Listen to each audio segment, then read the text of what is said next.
Hello and welcome to the cabin of the new Renault Austral from Madrid in Spain. I'm on the media launch of this car, so getting a first drive of it before it arrives in Ireland in early 2023. We can expect it around spring, summer time of year.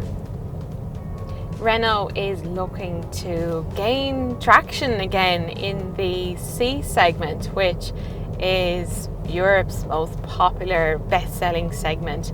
So they already have the Renault Arkana that was introduced towards the end of 2021, went on to win Irish Medium SUV of the Year 2022. They've also just recently launched the new Renault Megane E-TECH electric hatchback. So this will be their third model in that C segment offensive. And whereas the Arkana is kind of a sporty SUV coupe, so it's got that sloping rear end, this is more the traditional boxy SUV. It's going to replace the Kadjar, which was a successful model for Renault in Ireland. And the Koleos is gone from the lineup as well. It was more of a D segment SUV, but Renault Ireland expect that many Koleos owners will slip very happily into a new Austral when it arrives. There are a few things that make a good family SUV. I think the first is style, image and desirability. The second is efficiency, and then the third is practicality. Well, this is a very stylish SUV. I think it's going to be a great replacement for the Kadjar. Looks a bit more muscular, a bit more modern. It's got a new front end, that new Renault logo in front of the bonnet, a new sculpted bonnet, which gives it a little bit of attitude and a little bit of character. Renault are quite famous for very elaborate lighting front and rear of their cars. The Austral is no different. It puts on a good light show. Some of the cars here are a matte grey metallic, which is very fashionable at the moment. And there are a number of trim levels. We'll have more confirmation on those sooner to the launch of this car in Ireland. The one I'm driving at the moment is what would seem the top of the range, Esprit Alpine. So it pays homage to Renault's, I suppose, Alpine sporty heritage roots. It takes some inspiration from those Alpine sports cars. So there's lots of Alcantara inside it and blue stitching. Rides on 20-inch alloy wheels. Now we don't know if these models will reach Ireland, but they potentially could. It's very well appointed. Again, it's a top of the range model, so we'd have to see lower spec versions just to make sure that the quality stays consistent throughout the range. But this feels lovely inside. There's some ambient lighting.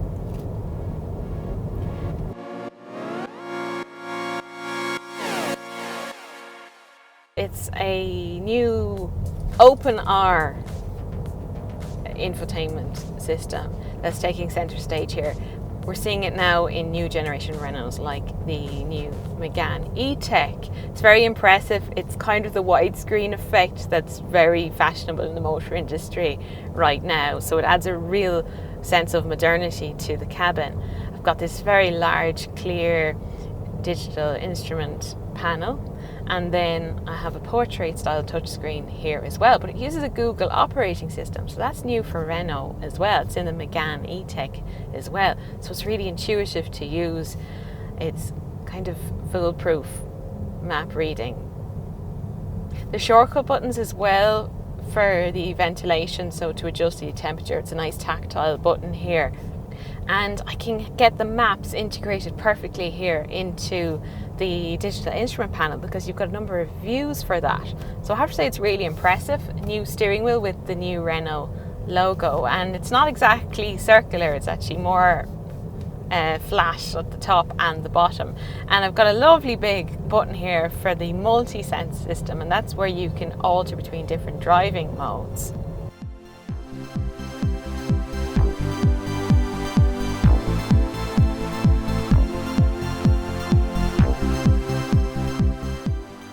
A family car in today's market also needs to be very efficient. So to tackle that part of the formula for creating a great family SUV, Renault has introduced a new, I suppose, evolution of the hybrid technology that we've seen in cars like the Kadjar hybrid and the Arkana hybrid. So this is a range-topping E-TECH hybrid. It's going to be the only version we're going to see in Ireland. Some other markets get a mild hybrid, but I don't believe that's going to be coming to Ireland. So this is the full fat hybrid. You don't plug it in, you don't have to charge it to get a good return on efficiency. It's using a 1.2 litre turbocharged petrol engine. So it's differing from some previous versions of Renault hybrid that we've seen in other models. The version that comes to Ireland will be the range topper with 200 horsepower, because in some markets you can get one with 160 horsepower. There's a fantastic delivery of power. It uses a 50 kilowatt electric motor and a 2 kilowatt hour battery. But it feels really lovely on the road. It puts its power down lovely and smooth. It offers good refinement as well. It seems to be probably moving the game on a little bit more in refinement compared to some of the other hybrids we've seen from Renault, like the Arkana hybrid. Seems a little bit more mature, a little bit quieter. Can be some lag if you push it hard. I did notice that going up quite a tight technical section uphill, and I was giving it plenty of throttle, and there was maybe a little bit of lag before the power came in, but then when it does, it's just really beautiful. It feels so robust and powerful. So it is a nice hybrid to drive.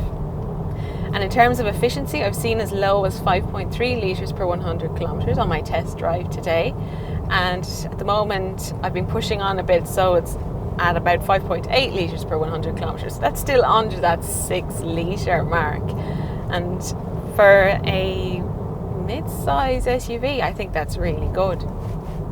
So while we're talking a little bit about the car's on-the-road performance, it's worth mentioning 4Control, which is of course Renault's four-wheel steering system. And the first time I encountered 4Control in a Renault was the Megane GT. Then I saw it again in the Megane RS, and then once again in the Megane RS Trophy. They're all high performance Renaults. So here it is in a mid-size family SUV. Again, they've been working on it, tweaking it, and basically just means that the back wheels can turn a slightly different angle to the front wheels, and it boosts agility. This car has a turning circle of just about 10 meters, so it's probably the tightest turning circle you'll find in the class. It just aids that agility of the car. So the steering does feel really lovely and crisp. It's very agile, it's very grippy as well. So I've just entered the Val d'Escape ski resort.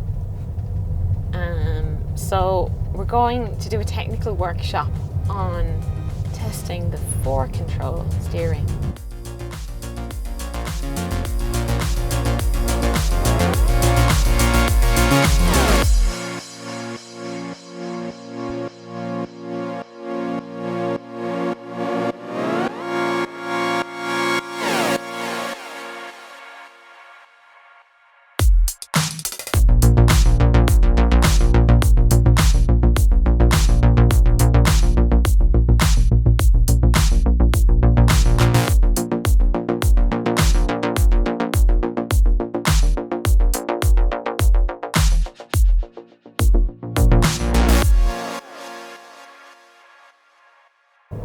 So the third part of the recipe for a great family SUV is of course practicality.